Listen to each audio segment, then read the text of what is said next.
Hello, I'm Greg Funfeld, and it's my great pleasure to welcome you to our April 2021 Bach at Noon. I want to say first, I hope you will print the program. The program is made available to you on our website, and if you print the program, then you have the texts and translations, which I think will enhance your enjoyment of the music that you're going to hear today. It's the week after Easter. We just recently celebrated Bach's 336th birthday. He is very much alive in our hearts and in our minds and in our world. We just celebrated the arrival of spring. And we have much to which we can look forward with hope and optimism, even though we're still in the pandemic and still very much affected by that, as are so many people. And we offer our thoughts and prayers to all of them. But there are reasons for hope and reasons for optimism, and this music is among them. I also want to say that for this April Bach at Noon, we have another challenge gift, a matching gift from my very good friends, David and Carol Beckwith. David is a former president of the Board of Managers. He's a former singer in the Bach Choir, and they are wonderfully generous friends to us all. But David wanted to give a gift of $1,500 so that all of your donations will be matched by David and Carol Beckwith. And he did this in honor of Paul Florenz and his wife Jane. Sadly, Paul passed away in October of 2018, and we miss him still. He was a dear friend, and he loved Bach at Noon. And David wrote this: "When I think of Bach at Noon, I often think of Paul Florenz, our past board vice president, and his wife, contralto Janie Florenz, who were enthusiastic and adamant early advocates for the concept of Bach at Noon. Today we will hear the 114th Bach at Noon performance, attesting to the concert's appeal and its status as a community favorite." And that's from David and Carol Beckwith. So your donation to support these concerts, I call them musical offerings, to use a Bach phrase, will be matched by David and Carol. I hope you will be generous. In the spirit of spring and hope and optimism, please be generous and know that your gift is being matched by these dear friends. Now, the first piece you're going to hear, and I think it's always great to hear a Brandenburg Concerto, but especially the week after Easter, it's the 5th Brandenburg. Bach wrote 6 concertos, which 300 years ago, on March 4th, 1721, he sent to the Margrave of Brandenburg. This was a royal person, and he sent them with a very, very flowery dedication about how fabulous the Margrave of Brandenburg was, asking him to indulge Bach and his small gift from God for music. The story is that these Brandenburg concerti probably were never even opened, and Bach never received a gift or an honorarium or any kind of expression of thanks and appreciation. And these scores were among the few pieces of music that survived after Bach's death outside his estate. His wife sold off much of his music, but these scores survived, and we have them now. And the Brandenburg concerti have become, for many people, some of their most favorite and beloved chamber music. The 6 concerti are written for different groups of instruments. You can look this up online. I don't have time to tell you about all of it. But the 5th is written for flute, violin, harpsichord, the 3 solo instruments, flute, violin, and harpsichord, with strings and continuo.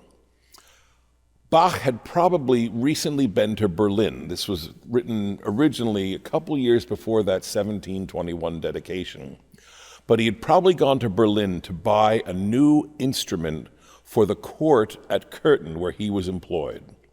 and it was probably a spectacular instrument, and he wanted to show it off.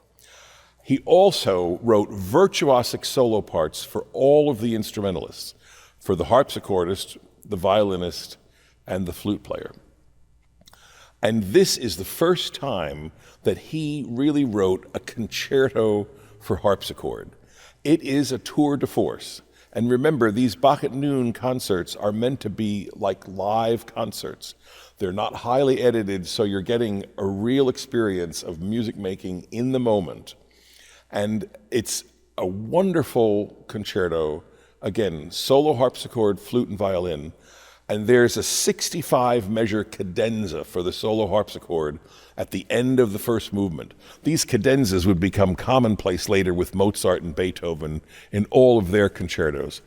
But here is Bach, ever the pioneer, ever charting new courses, and he writes this incredible music and then this brilliant harpsichord cadenza. There's an opening movement that's brilliant and fast and exuberant, a slow movement in B minor, and whenever Bach is writing in B minor, he is in a profound place. That key, of course, the key of the B minor Mass, the second orchestral suite, and the great B minor prelude and fugue. There's a lot of B minor pieces that you might want to look at because it was a key that inspired him. And then the third movement, a really exuberant dance in 6/8, da-dum, da-dee-da-da-da-da-dum, beautiful. So please enjoy, in the spirit of Easter and spring, the 5th Brandenburg Concerto of J.S. Bach.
Well, for our April Bach at Noon, I couldn't be happier to say that Meg Bregel is here as our soloist. I'm just delighted. Meg, welcome. Thanks, Greg. Thanks for having me. Well, Meg was here, you may remember, for our virtual Christmas concert and sang that wonderful aria from the Christmas Oratorio, Bereite dich Zion, and then did that beautiful Appalachian carol. I wonder as I wander. I wonder as I wander, which I have thought back on so many times. And Meg has a little surprise for us in a bit, another beautiful piece, in addition to 3 arias by Bach. But our association with Meg goes back to 1999, and I'm going to let her tell you about this. When I was clearly a child prodigy. No, I was privileged to be the very first winner of the American Bach Society Bethlehem Bach Festival competition, vocal competition. It was one of the first things I did out of my graduate degree, which was in choral conducting. But I had spent the summer at the Carmel Bach Festival as an Adams Fellow, and then had heard about this competition, came to Bethlehem, did this whole thing, and thought, well, that was nice. Forget it. And I remember getting the call to say that the announcements, saying that I had won, and I genuinely couldn't believe it. And it meant it was really a huge honor, and also an impetus for me to go forward, because it was when you're a young singer, you need those moments of encouragement. And then the great thing was that I got to come here that May and sing with you and the choir and the orchestra at the festival, and experience Bethlehem at its finest with the Bach Festival, and it was just a joy. It was really great. Yeah, this competition is an idea that we had back in the late 90s, and we've jointly sponsored it with the American Bach Society, as you said, and we're so proud because Meg was the first winner. Deshaun Burton, who has become a favorite in Bethlehem, was a more recent winner. Jana Kritz, Nola Richardson, Sasha Cook. I mean, there have been a really great number of singers who've gone on to wonderful careers, just like yourself. I mean, how wonderful. It's great, and what I love about it is that it's an American acknowledgement, it's an American prize. We didn't have to travel, so we get a home base, and the Bethlehem Bach Festival has such an important place in our national conversation of music that it's an important thing for, as I said, a young singer. It really means a lot. Good. Yeah. Well, and there are a number of competitions for opera singers. Right. But there aren't that many for oratorio singers, and even fewer for Bach That's singers. right. So this was very important to us, and the idea that you would then come and perform at our festival, so we think of it as a career development grant in a way. Absolutely. So thank you for being part of that, and thank you for coming back. Please, what a joy. What a joy. Absolutely. So Meg will be joining us for our modified festival. Last year we couldn't do anything for the Bach Festival, but this year we're doing a series of live streamed events, and Meg will be with us for that, and so we're very happy about that. Looking forward.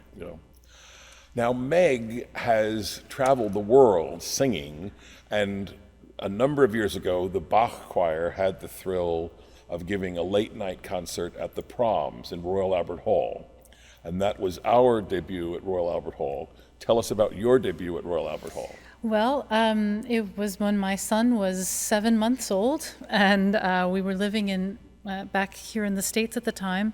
The Monteverdi Choir and the English Baroque solos and John Eliot Gardner had been asked to do a Proms concert around Bach, and so we did the Easter and the Ascension oratorios, which we had recently recorded, so it was a nice tie-in. But that was another thrilling experience. I remember before walking on stage thinking I should be nervous, but and it's not that I wasn't. I was very excited, but the nervousness. But I think it's just because I was sleep deprived because my son was so little, and it was the first time I had to leave him because it didn't make sense to make the travel back and forth, and it was a thrill. I'm glad someone had warned me about the prommers in the front. They're right there. They know what's happening and they're really paying attention. And as a soloist, of course, you're right so they're right there. But it was a thrilling experience. The Albert Hall is just, that's a moment. That's an icon. I grew up watching the proms. And watch the last night of the proms every year when I can. So it was really special to get to do that. And one of the pieces we did today, so the Zagat from the Easter Oratorio. That's right. You'll hear the Easter Oratorio Aria in a few minutes. Meg, tell us what you've been doing since last March in the pandemic. I know you're teaching, but how much singing have you gotten to do?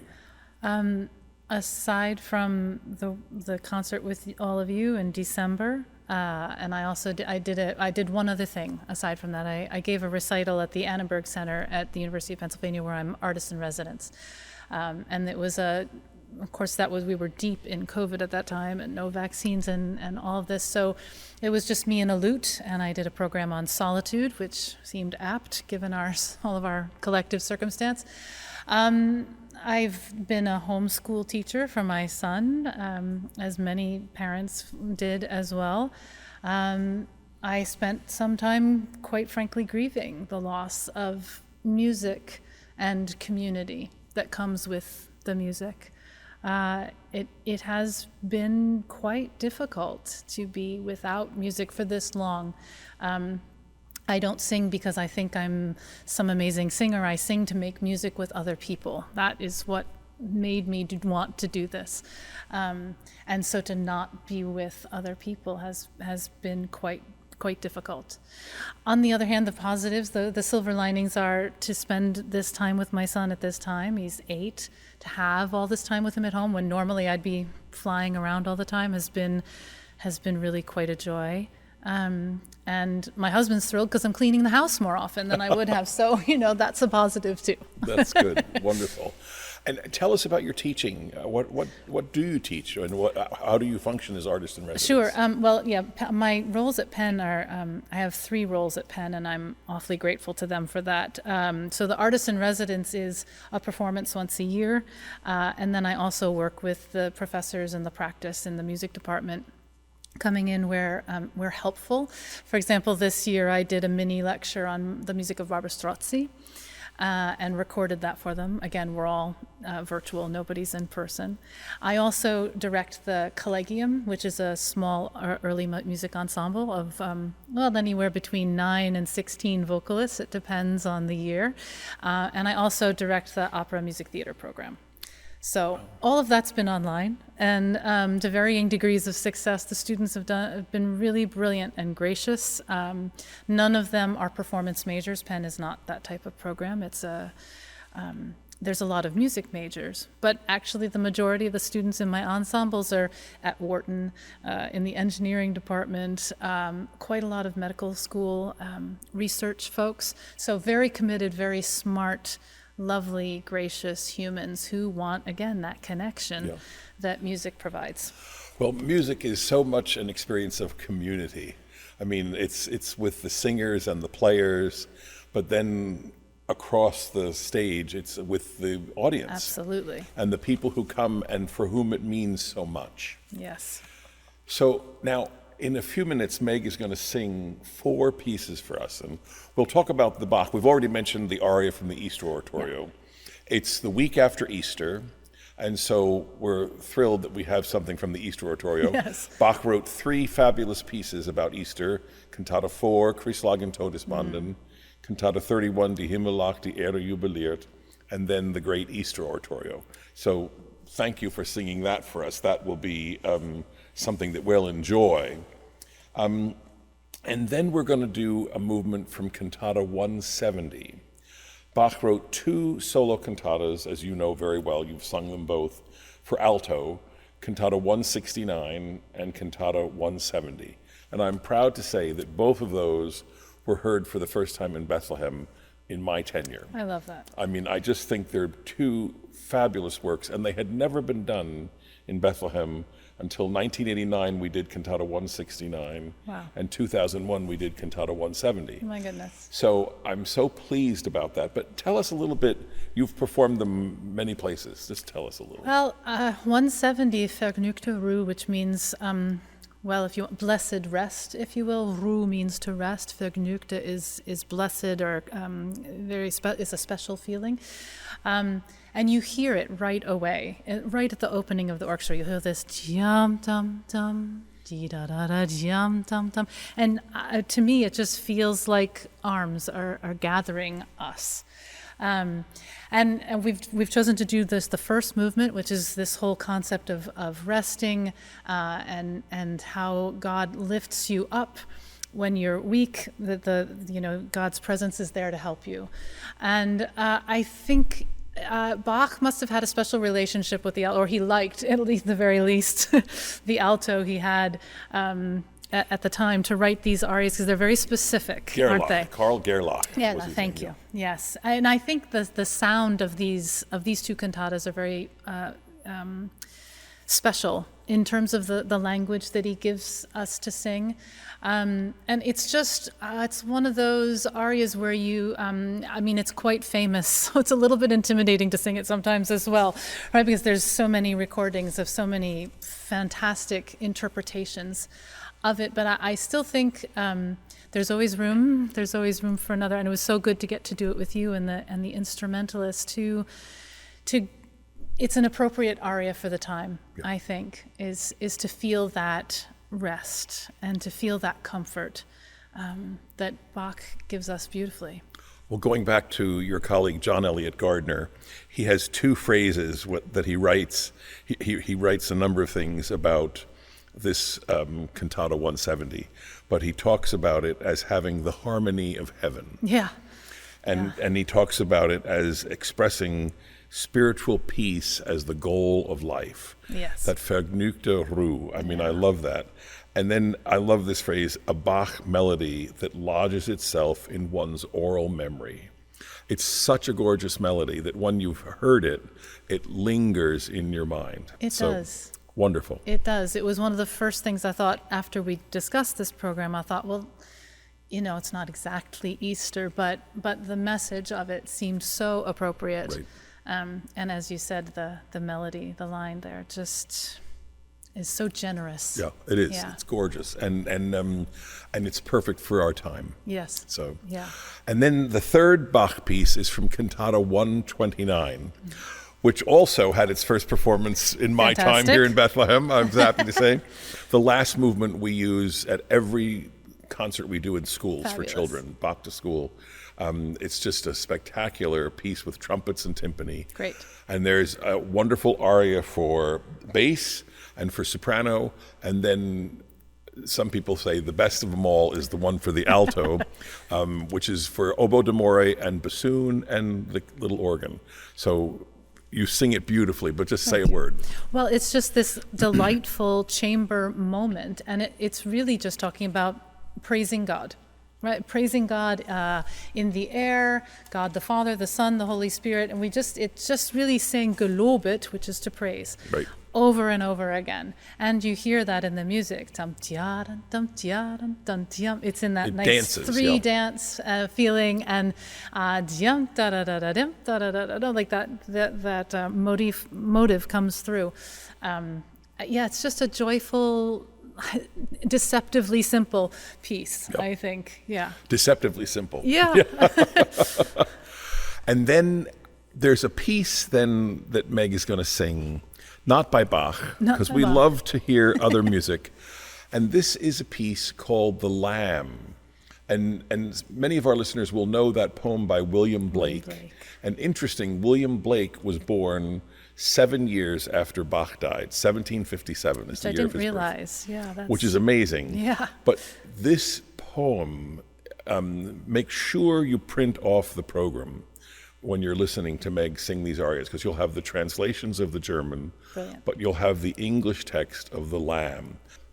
So tell us about this setting of The Lamb. So I was involved in the premiere of this larger work that was commissioned by Lyric Fest in Philadelphia and the Brooklyn Art Song Society. And it was a piece by Darren Hagen, and it's called The Art of Song. And it's an evening-long piece. It's about an hour and some odd minutes. And fantastic work, just a brilliant range of things, and poetry, and it's great.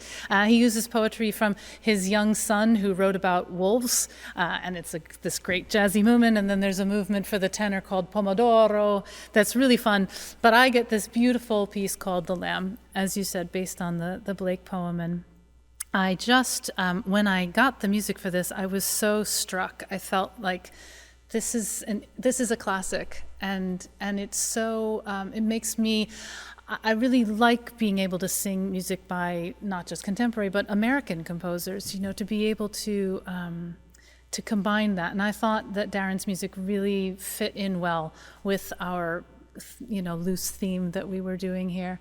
I just was very moved by his setting of it. I think it's straightforward, it's simple and elegant, and yet the music, the text really, it's very, very heartfelt. Yeah. Now, I have to say, he wrote the accompaniment for piano or maybe Yes. orchestra. Yep. And I'm playing it on the little organ, and he was kind enough to say, do what you need to do. That's right. Because it's very different playing it on the continuo organ than it Certainly. would be on a grand piano. Yes. But I hope he'll be pleased, and please express to him our deep appreciation. Certainly hope you're watching, Darren. Yeah, right. Well, you'll hear Meg now singing these 3 Bach arias and then the Lamb in the midst of it. And Meg, we're just so grateful and can't wait to have you back in May. Thanks, Greg. Thanks you, everybody. It's great to be here. Great. Thank you so much. Thanks.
Ganz verweisend und betrübt.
Thanks for joining us for this April 2021 Bach at Noon. I remember as a young person going to hear the great organist Virgil Fox, and he encouraged us to listen to his concert of music by Bach with these words. He said, "If you listen carefully, you'll be busy. As I'm playing it, I'll be busier." So we've been busy making this wonderful music for you. I hope you've enjoyed it. I hope you'll join us again. We will not have a Bach at Noon in May. We'll be back in June from the beautiful St. John's Lutheran Church in Allentown. We'll be in touch via email.